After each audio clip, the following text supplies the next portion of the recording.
Dominate your league. Defend your crown with Hosal King. Because I love me. Gabe Hernandez. Here's a guy that is starting to figure the game out. And Ray Fletcher. I want the truth. You can't handle the truth. They bring the heat, rankings, trades, and game-winning calls to rule your league. This is Watch the Throne Fantasy Football Podcast. What is up, everybody? Welcome to Watch the Throne Fantasy Football Podcast. I am Al King. Question. Who put a question mark on the prompter? Sorry, I just had to in this opportunity. Obviously, I'm not Al. I am Gabe, here with Ray, doing the two-man podcast tonight. Al has some business to attend. He will be back. He's not kicked off the podcast. He'll be back. I promise. You know, I know everyone freaked out last time. You're right. But we'll have him back. We are here. We're in November. That's crazy. I was talking about that earlier about how fast the season has gone. We're halfway through. We are double digits. That's nuts. In weeks now. Week 10 coming up. Crazy. I remember drafting yesterday. Yeah. It was felt great. like. Crazy. What up, Mike 4? What's up, guys? How are you? How was your guys' Halloween? Everyone have a good Halloween? Dude, I ate all the candy that was on that desk. All that candy is now gone. I believe it. I don't even think you guys It was so hit good. it. It's just you ate it. How many costumes were you in this Halloween? I don't dress up. You don't dress up? No. Two. I was two total. Okay. Nice. One was my injured Niner. Okay. Yeah. And then on Halloween, I did a group one with my family. We were K-pop Demon Hunter characters. Oh, you did say that. You did. Yeah, Okay. yeah, Okay. it was Nice. cool. Nice. Okay. You go trick-or-treating? We did. We trick-or-treated at Al's neighborhood, actually. Nice. And then stuck They have around good at his candy, house dude? for a little bit. It was not bad, dude. They came through, a couple full sizes in there. Nice. It was pretty nice. And then there was this rager that got shut down by the cops that we got to He sent see. us that. It was wild. I saw that. I was like, what is going on? It was down the Dude, block. he sent me that video and I was like, what? And he's like, dude, they were just piling out. So it's fun. I was actually going to show Nonstop. up. Yeah. And then he sent me that. And then I thought it was shut down. So I was like, oh, I'm going to sleep. So sorry, Al. It wasn't our party. We were about 2 or 3 times the age of all these people out there. It's kind of crazy. Right on. All right. Well, we are going to go into news and notes. Let's get it started. It's alive! It's alive. We got a lot of news and notes. Our NFL trade deadline just passed. Yeah, busy one. It was a very busy one. I think I saw second most trades before the deadline. Is that right? I think that's what I saw. Don't quote me on that. I could be wrong. But I'm pretty sure that's what it was. We had a couple moves. Jakobi Meyers traded to Jacksonville for a 4th and a 6th. Probably the most significant trade in regards to fantasy, I would feel. How do you feel about it?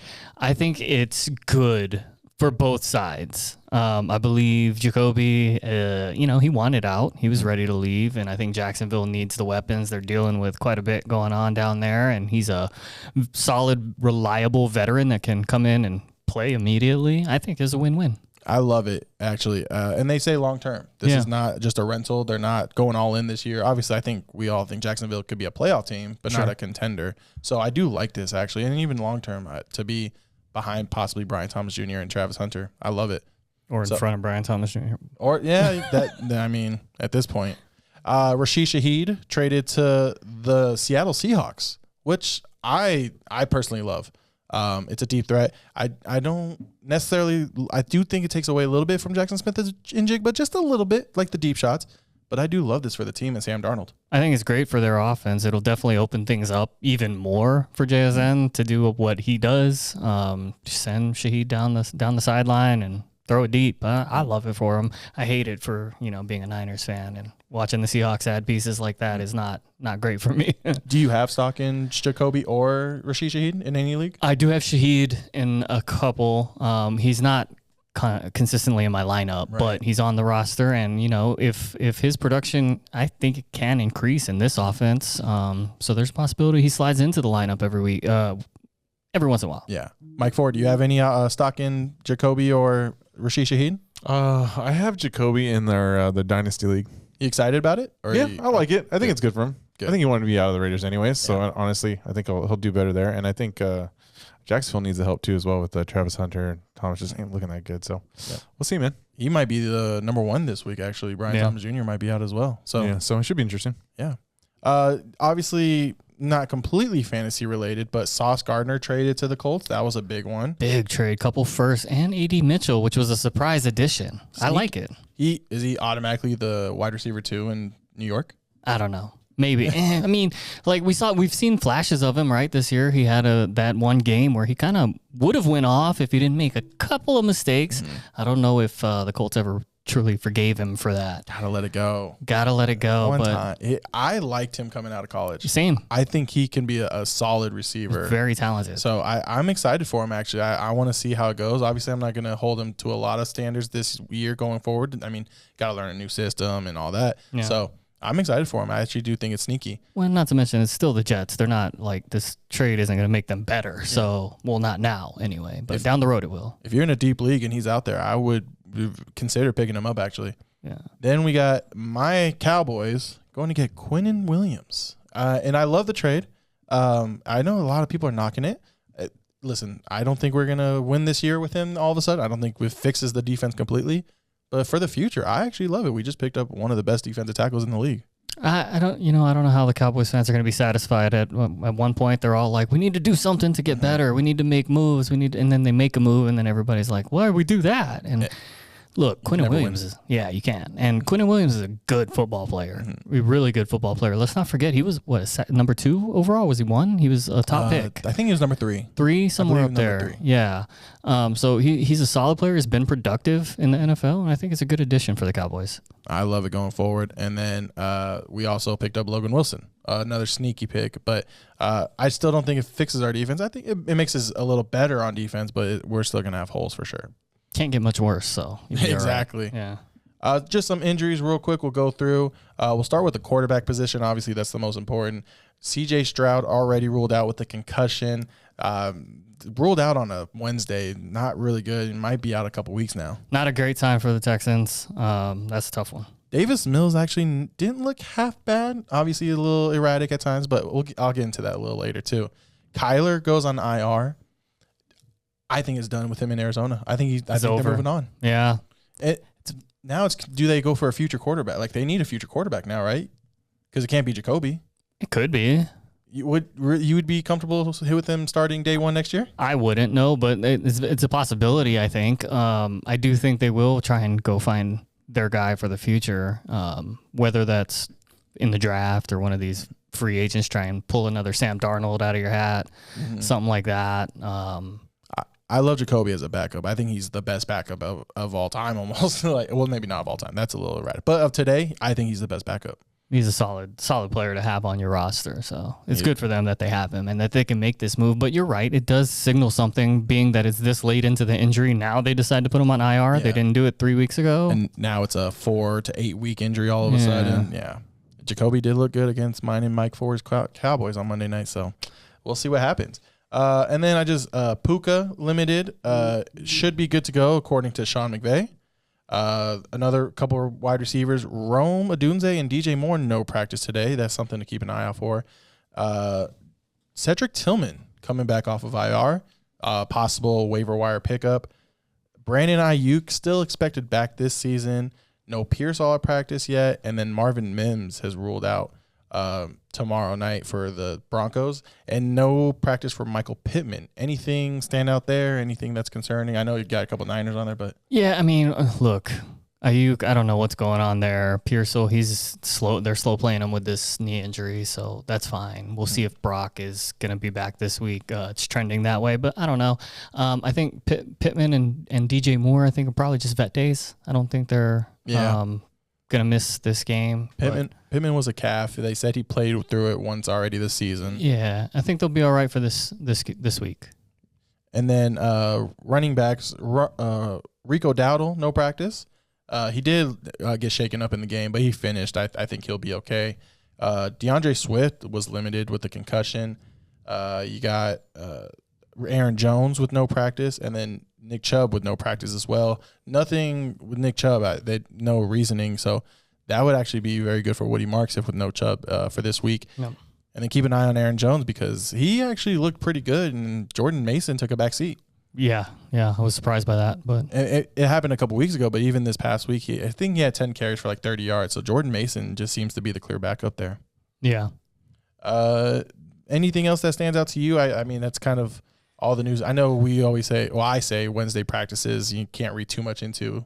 You can't, but, there is some insight into them. But, like, a lot of them are going to be vet days who are nursing minor things. They're just going to hold them out, cite the calf, cite whatever. And that's fine. Let them get their rest. They should be good to go unless they're consistently missing practice throughout the week.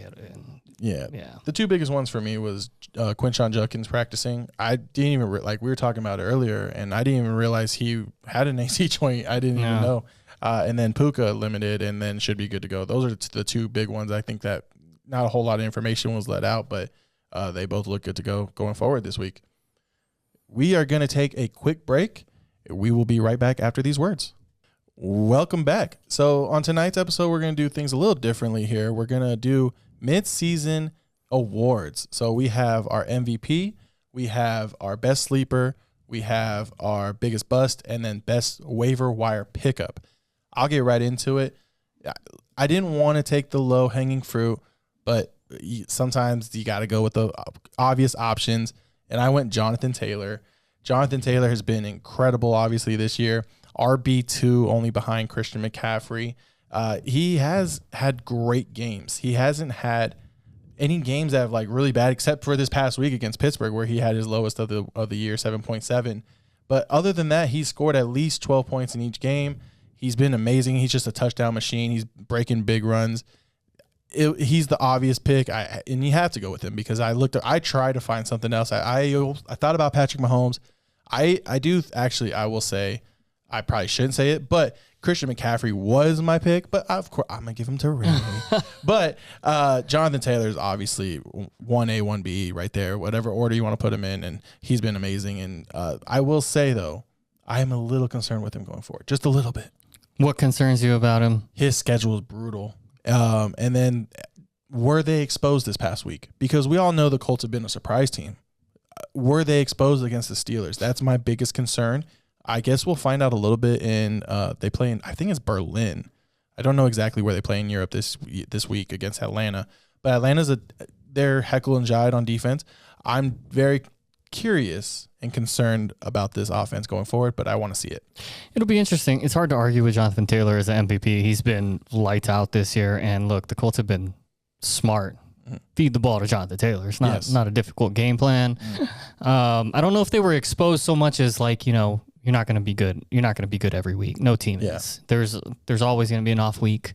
I guess, you're right. We'll see this weekend coming up. Yeah. And I mean, I actually saw something where it's like, should I trade Jonathan Taylor for Bijan Robinson? I'm like, ooh, that's actually not a bad idea. But Jonathan Taylor has to be the MVP, or one of the MVPs up to this point. Yeah. And that leads into mine. I believe you already mentioned his name, Christian McCaffrey. Obviously, I'm kind of glad you went that route because if you did take Christian McCaffrey, I would have gone Mahomes. But we get to talk about the top two running backs, which is a huge thing there. And McCaffrey's just been unreal this season. It kind of sucks that he's sucking the life force out of the rest of the team, and they're all getting injured because of it. But to keep him healthy, sacrifices to the football gods. But McCaffrey's been unreal. I believe he's the number 2 wide receiver if you were just looking at wide receiver stats. Crazy. It's insane. And it doesn't look like it's going to change. They're going to continue to feed the ball to him. We did see this past week, Brian Robinson actually got some run out of the backfield, maybe to give Christian a little breather because he's going to need back surgery after carrying this team. But yeah, he's just been unreal, lights out, probably still the best player in football. The thing amazing me that when I looked into it was one game in single digits, and that was against Houston, and it was 9.8, so he was 0.2 right there. And everybody did bad that game for the Niners. So his next lowest total, 23.2 in full point PPR. That's insane. So you're telling me in 8 of 9 games he scored at least 23.2 points, which is insane, and he's been incredible. He doesn't have a single game with fewer than 6 targets in the passing game. Yeah, he could lead the league in receptions. Yeah. He's doing an incredible job, and the Niners are feeding him, and that's what we want to see. Absolutely. So next we have the best sleeper of the year, and I want to give some flowers to this guy, Drake Maye. Now, I've always been a believer. I argued out last year, Drake Maye versus Justin Fields. And I was like, why are you taking Justin Fields? I don't get it. Drake Maye is that guy. I think he's here to stay. He's here to be elite. He reminds me a little bit of Josh Allen, minus the size, minus the running, but just his throwing style. Did you see, too, they like dressed the same going into the game? Is that right? No, I didn't see that. They dress like almost the exact same, so it's pretty funny. Drake Maye is quarterback 3 on the year so far, though. 17 passing touchdowns, 4 interceptions. He's even mixed up 270 rushing yards with 2 rushing touchdowns. He's even got a catch on the year. So he can do it all. He's just been incredible. I don't see it slowing down for him at all, and I think he finishes top 5 for the rest of the year. Well, he's been absolutely elite, and I didn't see it coming, and not necessarily because I doubted Drake Maye, because I didn't doubt Drake Maye, but what I did doubt was the rest of the Patriots offense. I wasn't sure how the rest of it was going to work out, but they've been more than competent. They've been able to move the football. They've been able to be an efficient offense, so it's been nice to see the weapons like Stephon Diggs just, coming resurging and being Stephon Diggs, doing what he's doing. Yeah. And then you got Quinshon Judkins and you got Hunter Henry and just all types of different players stepping up. So he's been in a good spot, Drake Maye has. And our guy has yet to step up yet, Kyle Williams. Soon to be. Yeah. I saw he had his highest snap count this past week. So it's coming. So he's got weapons. He's doing really good. Now we got you, Ray, and this is a great pick right here. Yeah, I mean, I don't know how much of a sleeper we can consider him. He was wide receiver 34 going into the season. I think this is a pretty big performance increase based on that draft position. Wide receiver 13 right now. Emeka Egbuka has just been lights out. I don't think we expected him to be this good this fast, which is why he would fall into my sleeper category, because you're drafting him in the later rounds or middle to late rounds, but you're getting back wide receiver 1, wide receiver 2 production. So it's been really nice. And then the injuries to Mike Evans, Godwin not being back all year has just been, it's given him the opportunity to step up, and Baker loves to throw the ball, and we're going to let Baker throw the ball. And I think the bye week came at a right time for them. They seem to be a little hurt everywhere. Baker, Egbuka was hurt. He has been awesome, though. He had 12 and 9 targets the last 2 weeks. The last 3 games, I know he hasn't been great, but he's solidified himself as the wide receiver 1 in Tampa Bay. I think. Love Mike Evans. All due respect to Mike Evans, but I think his time has passed. I think it's Egbuka's time, and Egbuka's been great. I wish I would have got him in at least one league, but I missed him everywhere. Yeah. So next we're going to go into biggest bust, and we want to make it for the record. This was clearly Brian Thomas Jr. award. We definitely both thought it, but we were like, you know what? Let's try to get a little creative. Let's not take the low-hanging fruit here like we did with the MVP. My biggest bust of the year so far, Nico Collins. He's wide receiver 35 on the year. You drafted him ahead of Puka. Some people drafted him ahead of Amon-Ra St. Brown. You drafted him as a wide receiver 1, possibly top 5. I think we even discussed him possibly being wide receiver 1 on the year, and it just has not been there so far. His highest scoring game has been 16 points. It's crazy that he hasn't performed. And I don't know what it is. Sometimes I'm like, is he a little overrated? Is it CJ Stroud? Is it the offense? I think it's a mix of everything. Not saying he's overrated. I think he is talented, but maybe we just thought too highly of him just a little bit. And I think next year we bring it back down a little bit. And I think he could have a bounce back next year. But this year you drafted him and he's been disappointing. Yeah, I fell victim to this. I have Nico in several spots where I wish I would have drafted Puka or somebody along those lines. It's not been great for him. 33 for 414 and 3 touchdowns is not what you expect out of your second-round pick. So that I would agree that's a bust. And I agree with you. It is a combination of things. I think the biggest thing with fantasy football, you want opportunity, and the Texans offense just is slower than every other offense. They don't run as many plays, and Nico just doesn't get as many opportunities as you would hope for. But I think there's still time for that to change. It'll be hard. I think without CJ Stroud, I think Nico needs CJ out there for his benefit. And so real quick, I did lie. I want to correct myself. His highest total is 22.4. He did have a 22.4 game. I missed that. So his next highest is 16. So, But either way, Nico has just not delivered, unfortunately. And I hope he turns it around, but it doesn't look good so far. We have your biggest bust, and Al is unfortunately missing this. I wish Al was here for this part, just for this part. Just for this one. I'm probably going to just record this part and just send it to him just so he can see it. Yeah, I mean, he was wide receiver 35, right around where Emeka Egbuka was in draft season, and you would be hating yourself if you took Jerry Jeudy over Emeka. He's currently the wide receiver 74. Now, granted, being wide receiver 35, we're not expecting wide receiver number 1 numbers out of him, but we were hoping for wide receiver 3, maybe flex numbers out of him. And right now, he is droppable in the majority of leagues out there.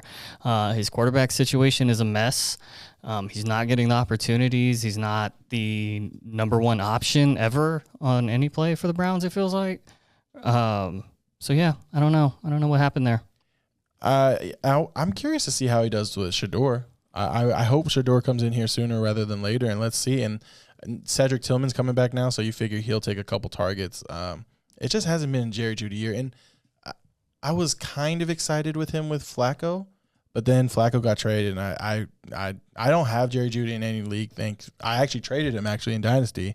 I was shocked that when the person that offered me he wanted Jeudy, I said take him. Was it Al? No, it was his cousin. I won't put his name out there, but he wanted Jerry Jeudy, and I said you can have him. I'm off, and especially with Dylan Gabriel, I kind of mentioned it before. He just doesn't have the arm strength to get it outside the numbers, unfortunately.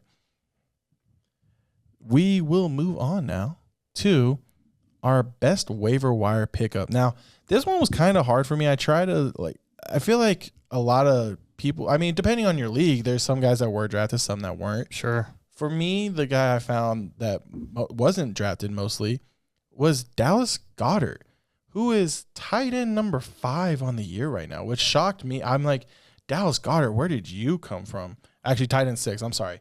I can't count today, apparently. But no, Dallas Goedert has been awesome. He's been a touchdown machine. And then Jalen Hurts, he's been his short check down option, so he's been getting catches all year as well. So he has a touchdown in every game except for 2. He did miss week 2. He didn't play. But every other game that he has played, he scored a touchdown except for 2 of them. And then he has a couple games with 2 touchdowns. So he is a red zone threat. He does get some catches, and he's actually he's been, I would argue, like the number 2 option in the passing game to in the Eagles for Jalen Hurts. So he's been really solid, a solid tight end to go with going forward possibly. Yeah, that's a huge pickup, and this is a prime example of why you can wait on tight end in your drafts. Like, you're going to find people like Dallas Goedert sitting out there on the waiver wire that, for one reason or another, people didn't believe in enough to draft. I'm one of them. He wasn't in my top 15 tight end rankings personally. But yeah, he's getting the targets. He's getting the touchdowns. Touchdowns are huge. If you're getting one every week, you're going to be a productive top-tier player. At tight end, that's all you can really ask for sometimes. Yeah. There's like 3 guys who can probably get you 100 yards in these days in these games. And Goddard, he just won touchdowns after that. And Goddard's been one of those guys to deliver in touchdowns. Yeah. Next, and I love this pick by you, by the way. We'll go with your waiver wire pickup of the year. Yeah, running back 55 going into the season. Currently running back 9. Isn't that crazy? And he only really took over a few weeks ago. Rico Dowdle has come in. He got in and started getting his run when Chuba went down. And my goodness, 735 yards, 5.6 yards per attempt, and Monster. 4 touchdowns. Week 5 is when he really got going, and then Coach Canales is like, yeah, I think we're gonna run with Rico for a little bit, and I do not blame the man. He's making a smart decision. We see these coaches hang on too long to the past all the time. It's nice to see a coach be like, yeah, like, this dude's hot and he's really good. Let's give him some run. He's been incredible. I almost wish the Cowboys kept him. Javante's been good, so that makes it feel a little better that, we're not missing too much. But Rico's been awesome, and I kind of saw it last year. I mean, he was a 1,000-yard rusher with the Cowboys, and he was pretty awesome. Like, when he actually got the opportunities, and I'm excited for him going forward. I think he's actually the real deal. He will probably finish top 10 now. But I actually woke up to a trade offer last week. Oh yeah. I got an offer it was Cortland Sutton and Rico Dowdle for Jalen Waddle. I had Jalen Waddle, and I said, done. Yeah. Send it now. Send it. Process it. So I was excited, and I'm very happy with Rico Dowdle going the rest of the way. I think the problem is people see Rico and he's 5'5", maybe. Like he suffers from the problem that I have. Like people see us, we're short. Like we just don't get the respect because we're short kings, you know? Yeah, hey, listen, short kings deserve respect too, you know. Damn short right. king could do a lot of things as well. And the league that I just got him in, I actually drafted him and I cut him. Oh. I cut him like week 2. Which is understandable because Chuba was looking like the lead back and the only back. He wasn't getting like any snaps. And I was just like, okay, so you're not going to utilize Rico? Cool, I'll just cut him. But yeah, now they're utilizing him and it's his job now. Yeah. We are going to take another quick break. We'll be right back after these words. And we are back. All right, we're going to give you our starts and sits of the week. Normally we do a start of the week and a flex of the week.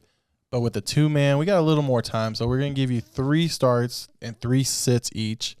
I will go first. Oh, I'm sorry. Do we have? Oh, I'm so sorry. See, look, I'm not the host. I need to be fired right away. Listen, bro, I got you, bro. I'll bring it back to you. Listen, we don't even have a sound for it. So I'm going to pick a sound. Do it. Are you guys ready? Let's get through it. 3, 2, 1. Ooh, a piece of candy. Ooh, a piece of candy. Ooh, a piece of candy. Ooh, a piece of candy. Ooh, a piece of candy. Ooh, a piece of candy. Ooh, a piece of candy. Ooh, a piece of candy. That's perfect. That's like my favorite one. Yeah, like, honestly. when our starts are going to be like finding some candy. So this is going to be great. I'm going to start off with Cleveland Browns running back Quinshon Judkins. I actually love Judkins going the rest of the way. They just got back from the bye. Their first game up against the New York Jets, who just traded everyone. They traded everyone. They just traded Quinnen Williams. They just traded Sauce Gardner. I feel like the Browns win this game. It should be ahead, so Quinshon Judkins should get 20-plus carries. The Jets already allowed the 11th most points to running backs. This is a great matchup for Quinshon. I'm just kind of attacking the Jets now, and I think the Jets is going to be one of those defenses like the Cowboys, the Bengals. You just target going forward now. Yeah.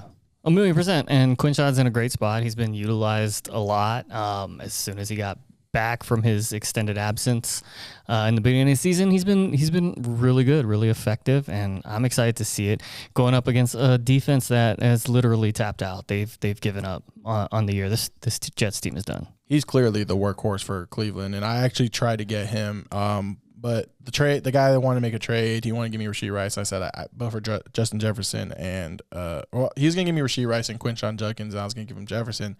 I said I just need Jefferson this week, unfortunately. So Rasheed Rice is on bye, but I was really hoping to get Quinshon Judkins there. Yeah, I might have made that trade, but yeah, I should have. Well, and also I had to throw in Trevion Henderson. But that's fine. Yeah, and I was totally fine with that. I really didn't want to, because I also have George Pickens. Yeah. So I didn't want to sit Pickens and Rice for the week, and I'm playing the number 1 team in the league. Yeah. Well, you do. Okay. So do also monitor Judkins this week. He does have the AC joint sprain in his shoulder or whatever it is. So, I mean, just keep an eye on his practice, but all signs point towards him starting. Yeah. And he's been RB15 since week 2. That was when he started. I mean, that was his first game. But week 2, I feel like it was just kind of a warm-up. I don't think he became the workhorse till about week 3 or 4. We will move on to your start, which brought a little grin to my face, and we love this guy now. It's kind of crazy. We do, and I hate that I'm bringing up a start against the 49er defense, but look, the reality is Matthew Stafford is a must start this week. He's been really hot, and now he's facing a defense that pains me to say is just not very good. 4 of the past 5 quarterbacks that have faced the Niners have put up 24 or more points.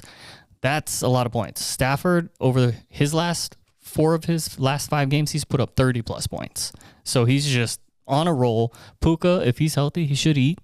And if he's not, Devontae is easily a must-start top 3 player this week. Stafford's been awesome. Stafford's got top 5 upside this week for sure. And I told Al one time, I was like, I hate to break it. This is kind of what I expected with the injuries. I mean, obviously without Fred Warner, without Bosa. Yeah. This is kind of the defense I expected. And unfortunately, it's no one's fault. It's tough. It's the league. It's the NFL, and that's how it goes sometimes. And this is how you guys have been playing kind of lately. That's kind of how I was expecting your defense to be. And it looks like you might be in shootouts going forward. We're going to have to be. You're going to be up to Mac Jones to continue being at the top of the league in passing yards to keep up with everybody scoring against us. And look, the 49ers defense, they're still good in spots. They still can make plays. They can still force fumbles. They're not horrible. They're not, Bengals level bad. No. But they're not a very good defense right now, and They're still well coached. it's tough. Oh, 1,000,000%. Yeah. As George Kittle said, the best free agent signing of the year, Robert Saleh. So Yeah. No, he's been awesome. It's good to see him back. But I was going to say, welcome to the club, the shootout club, where you just have to score more points than got your to score. Yeah. and just hope for like a tip ball and a pig or something crazy to happen. We'll go to mine now. And this one's, it's kind of hard to figure out which Charger is going to be. But I have a plan here, and I see something. And my next start of the week is Quinton Johnston. Now, again, Ladd McConkey, you got Keenan Allen, Oronde Gadsden's been awesome lately. So they have like 4 legitimate options. So how can you trust anyone? Well, they play the Pittsburgh Steelers on Sunday night in LA. The Pittsburgh Steelers have been giving up outside receiving yards, meaning Michael Pittman and Alex Pierce last week, over 100 yards. Christian Watson, 4 catches for 85 yards in his first game back in over a year. The outside corners for the Steelers have not been playing well. They moved Jalen Ramsey into like the safety nickel kind of position. So Darius Slay is on the outside. And all due respect to Darius Slay, he's kind of over the hill. And I think you can attack them. Joey Porter's still a really good corner. But if you're targeting Darius Slay, I think Quinton Johnston could get a big one. I'm going to call a 50-plus yard touchdown for him this week. And I think Quinton Johnston's a start of the week for you. Man, I'd love to see it. I've been excited about Huge, as Al would call him. But, he's been a little inconsistent. There was a game, 2 weeks ago, I believe he had nothing, which was pretty rough. And then he comes back this past week and has a good game. Like, it's hard to see what's happening with this Chargers offense, but in my opinion, I would start any of those 4 names you mentioned. Yeah. They're all actually pretty good starts, but I like where your head's at with Huge. He went from like wide receiver 1 and 2 the first few weeks, like first month of the season, to now it's like a flex option. So no, I think, and that's, to be honest, that's kind of the Quinton Johnston I expect going forward. Like, he's just boomer bust. Yeah, he's not a consistent guy you want to start. He's kind of maybe a spot starter, and you start him if you don't have a better option. Nice. So now yours is up, and I'm curious that this one. When I saw it, I was like, "Ooh, this one's a little interesting." I'll give you the floor. Yeah, I mean, a lot of this has to do with the matchup. And DJ Moore last week had a pretty big game, and he's got an enticing matchup this week against the Giants. Last week he was 4 for 72, no receiving touchdowns, but he did have a passing touchdown, so that was kind of a nice little bonus there. But this Bears offense, we've seen that they can put up big numbers. Last week, they scored 47 points, I think it was, against the Bengals. Granted, it's the Bengals, but the Giants' defense, while better than the Bengals' defense, is not a ton better. They give up some points. They run the 4th most man coverage in the league, so I think DJ Moore feasts. Yeah. No, gets an early Thanksgiving. I like it. I do like it. My concern, DJ Moore's just been so erratic this year. Yes, he has. He could have been a biggest bust for potential for us. Sure. Like, if someone put him in, I wouldn't have been mad at it. But I do like it. It could be a spot start here. And he's a guy, like, with the trading deadline come up, if he has a big game, maybe look to trade him. Yeah, that would be back-to-back big game or decent big games. So yeah, that creates some value. You probably get something for him, or just cross your fingers and hope he finally turns it around, because he is a good receiver. He's really good. Yeah, he's talented, very talented, and we could say the same about Rome, how he's been very talented, but he's kind of disappeared for the past few weeks as well. Yeah, that was weird with the no targets from Caleb last week. He gave me a 0. Like, it was tough. I didn't like it. I think DJ Moore threw 2 passes and he targeted Rome Dunze. I think that was Rome Dunze's only target. Yeah. I loved it.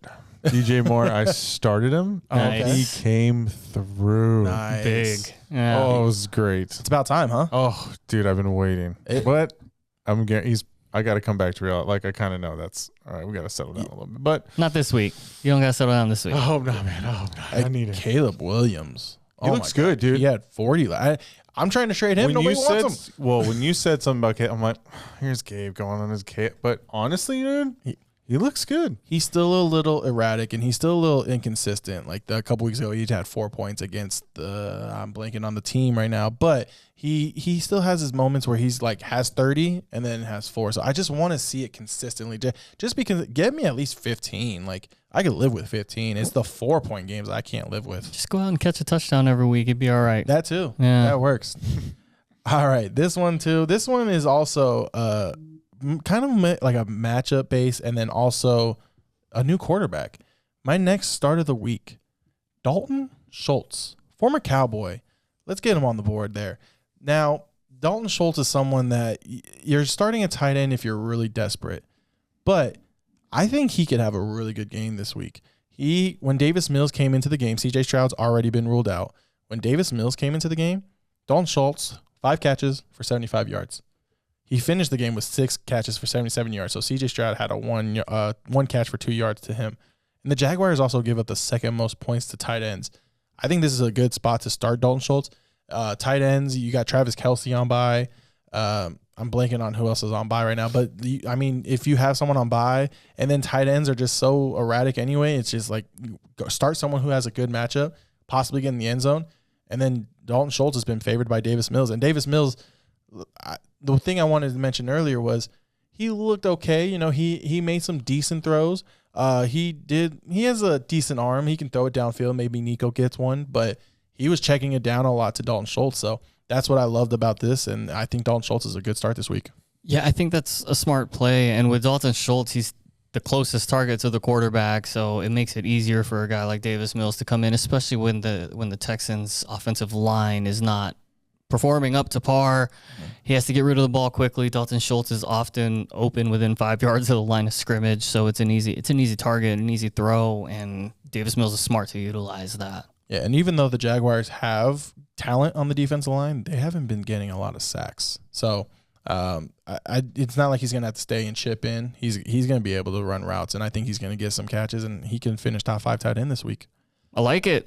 I like yours next. I do have him on a team. I'm trying to find – I'm like, do I want to start him? Because I have Jalen Waddle.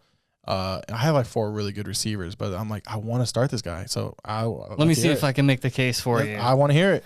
Well, I just talked about the Bears and how many points they can put up against the Giants. Well, as much as they can score, they can give them up too. They gave up 42 to the Bengals, and Wan'Dale Robinson is the number one weapon for the Giants right now. He had 9 receptions last week. I expect him to be heavily targeted again in this offense. I mean, you're down Cam Scatterbo. You got your running game has regressed a little bit. Wan'Dale Robinson is definitely that guy. He's only got 2 touchdowns on the season, but I think he can get into the end zone against a team that just gave up 42 points. I like it. I actually, a couple weeks ago, I almost traded Jalen Waddle away because I was like, I'll roll with Wan'Dale Robinson. It was the game after the Eagles, and he had a really good game. So he's actually a really good, he's the guy that he might be on waiver wires, and he is. Go get him. He's worth at least sitting on your bench, and then he might be a good spot start from time to time. Yeah. We're going to move now into the sits. Do we have a soundbite for this, Mike 4? Don't, dude. Okay. I can think of one. Let me. I mean, if you want, you throw it in, we're living in your world. Okay, let's try this one. And here we go. Mike 4 is killing it tonight. Listen. I'm working with what I got here. But they're perfect. They're fitting in where they should be. Here we go, right to the bench. Right. Yeah. I see where you're going. Now, I talked about it a little bit earlier with Jonathan Taylor because I was kind of teasing this. My first sit of the week, Daniel Jones. Oh, no, you didn't. Yes, I did. And I look, in preseason, I said if Daniel Jones is a starter, I love this Colts offense. Yeah. I was behind it. I'm still am. But I have my concerns going forward. Like I said, they have a tough schedule, and they're in. I want to say it's Berlin. I don't know exactly where they are, but they're playing Atlanta, who's actually been solid against quarterbacks. They've given up the 6th least points to quarterbacks. I just want to see it, and I'm kind of calling my shot now that I do think the Colts take a step back. I do think they're still great. I do think they're still startable, but I reached out to the guy who has Daniel Jones in one of my leagues, and I have Caleb Williams on my bench because I have Lamar and Caleb Williams. I said, you interested in Caleb Williams? And he said, yeah, maybe. I think Daniel Jones, I think it was 6 turnovers against Pittsburgh. That's crazy. That's tough. I hope they weren't exposed. I hope it was a one-time thing. Well, I think we'll find out a lot, though, against Atlanta this week. Yeah, I don't know. I don't know that I'm on board with benching Danny Dimes. He's been too good, and the thing that I like most about him is he's willing to make plays with his legs, and they do like to run the QB sneak a little too. So, I mean, I think he can get in the end zone on the ground, which will help his numbers. But I get your caution. I understand completely. I just don't know if I'm fully there yet. Yeah, the next 3 weeks. So they play Atlanta, then they're going to have a bye at Kansas City, and then Houston. I will say it does get his playoff schedule is pretty sweet. I mean, he got Jacksonville, Seattle's a little tough, San Francisco, and then Jacksonville for the championship week.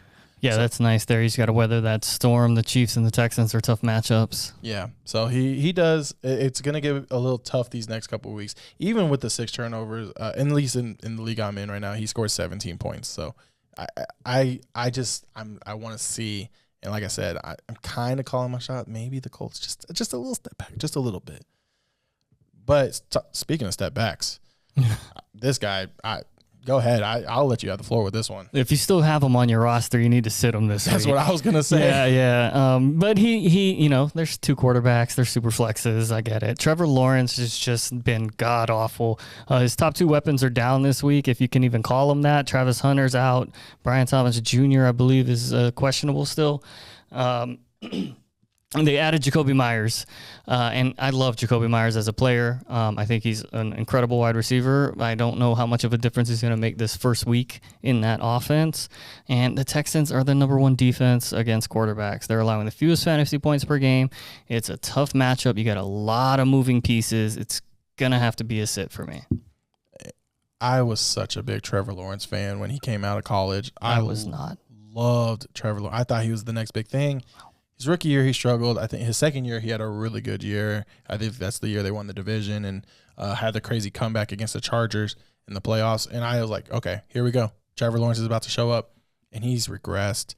I kind of want to see him on a different team, maybe a different system. But you bring in Liam Cohen, who's a really good offensive coordinator, or he was a great offensive coordinator in Tampa, comes in as the head coach. He's calling the plays. I come out on Trevor Lawrence like – I wouldn't even have him on my team unless you're in a 2-quarterback league, a super flex league. And then he plays Houston, who's given up the least amount of points to quarterbacks.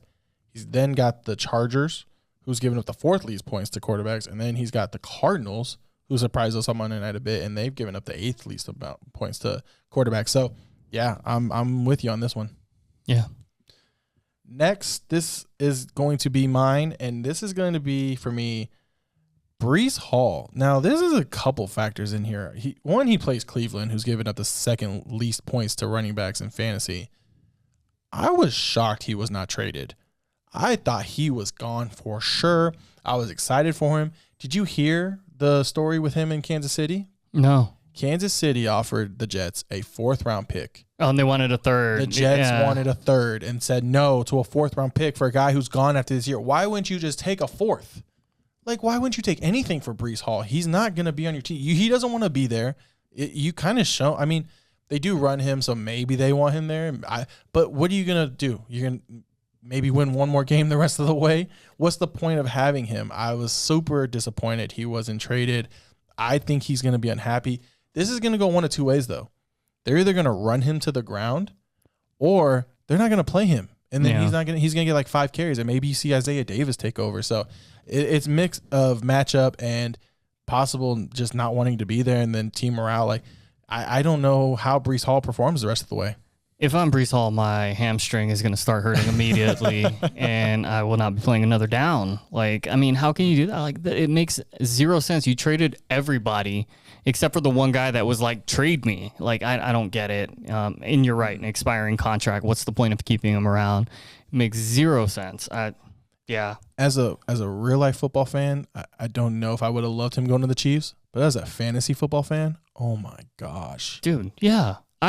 I mean, he would improve almost any offense, like aside from the standouts who have their own running game already. But like Breece Hall is a very good running back. Yeah. And he would instantly improve the Chiefs. So thank goodness they didn't take that 4th-round pick. Yeah, I'm excited to do the where will Breece Hall go next year pick or next year game in the offseason. I'm very excited to see where he goes. You're up, and I'm behind this one. He disappointed me last week, but he's been good. But going forward, yeah, I don't know. Go for it.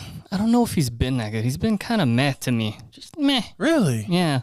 I don't think he's done anything super special that's cemented him in the backfield, and I don't.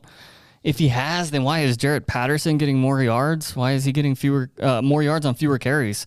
Jarrett Patterson was 4.9 yards per carry last week. Well, Vidal was at 2.5. And I just don't know if I understand the usage. I feel like Patterson's also the goal line guy, which kind of takes away some value from Vidal. I just don't know. And I've got a lot of questions about the Chargers offense, honestly. Yeah, I'll say that for Miami, he had 18 carries for 124 yards, 3 catches, 14 yards, and a touchdown, 22.8 fantasy points there. And then Minnesota, that was the Thursday night game. I was actually really impressed with how he looked. 23 carries, 117 yards, and a touchdown there. And then last week you played Tennessee, which terrible defense. Jeffrey Simmons is out. You get 12 carries for 30 yards and no catches. It wasn't good. It was very mind-blowing. Here's the thing I will say, too. I didn't love the Chargers' game plan with the passing a lot. Like, why are you not just running it down their throat? You ran well against Minnesota. It's because their starting running back is Kamani Vidal. Like, that's why they need to throw a little bit more. And he does have to, like, Pittsburgh is a very tough matchup at Jacksonville. Then they have a bye. Gets a little easier. You got the Raiders, and then the Eagles, Chiefs, Cowboys, Texans. So there's a couple decent matchups in there. But, yeah, I'm with you there. And then by that time, I think after the bye, I think Hampton comes back for that Week 13 game. Yeah. So I'm with you on that. I picked him up, and I've started him a couple weeks. He paid off for a minute, but. Maybe it's just my recency bias. This last game made me, like, just lose all patience. No, I'm with it because it's also a very tough matchup. This is my last one here, and this is also got, like, this isn't my Drake London, but I also don't love the talent here. Like I like him, but I don't see like I think I hear guys ranking him like top 15, even close to top 10. I'm like, I don't see that. My last sit of the week is Chris Olave. And also like I said, I don't hate him, but I don't like him either really necessarily as a talent receiver wise. I do think he has some talent. I wish he had a better quarterback. Tyler Shuck is not it for me, unfortunately. He's had one game. Let's give him a chance. I'll give him a chance. I'm not going to throw in the towel completely, but as of now, I don't love him. Going against the Panthers on the road, this is just another kind of like picking on someone who has a bad quarterback kind of thing. He could get something because now Rasheed Shaheed's gone, so there are more targets to go around, so I will play devil's advocate there. But I'm just not loving Chris Olave. I wish he was traded as well. But I understand why you don't trade him because I think he'd be a really good wide receiver too. I don't know about a wide receiver 1 on a team, but I do wish he was traded. Yeah, he's definitely closer to wide receiver 2. And I'm not going to lie, I had similar sentiments to you prior to the season, but he has had volume this year. There aren't a lot of weapons there in New Orleans, so he's by default kind of had to be the guy. And Spencer Rattler was able to throw his way 8+ times a week, 10+ times, but yeah. I think Shuck's still got to figure that out. And look, it's his first game. Give the kid a chance. He didn't get the chance to start early in the season. They wanted to go with Spencer Rattler. We've now seen that Spencer Rattler is probably not him. Yeah. So you got to give Shuck a chance at this point. I don't know what your other options are. I don't think Derek Carr is coming back. Like you're kind of running where you can. But I get it. Like it's a tough offense to have any investment in. Kamara, Olave, Juwan Johnson. Like it's tough. Yeah. And I always love to play devil's advocate for those who haven't noticed. I always try to play both sides. I will say this. I'm sitting Chris Olave this week. I don't think he has a good game. But 87 targets in the through 9 games so How many? far. 87. That's insane. That's almost 10 a game. He has 28.7% of the team's targets. This is where for me, this is like why I don't love him. 58 of them catchable. So it's about 65% of them have been catchable. So, even though like they say targets you want targets, you also want catchable targets. So, I do, like I said, I'm playing devil's advocate. Like you said, he gets a lot of opportunities. So if you start him for that reason, fine, I understand. But I would if you have better options, I would probably start Troy Franklin over Chris Olave. I don't know if I could. That's tough. That's a tough one. It is a tough one, but I would venture to say Troy Franklin. That's just me, I'd probably still have to start Olave in that particular scenario. I like it. Last but not least, last sit.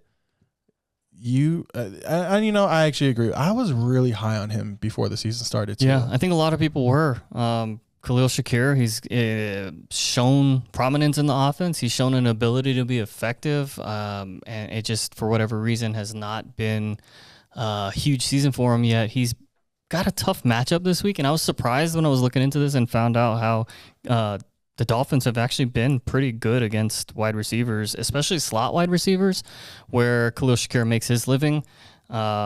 Let's see, what was my stat? Shakir operates out of the slot. Fins allow 6.5 points per game to slot wide receivers. 9th lowest in the league. That's pretty good defense right there.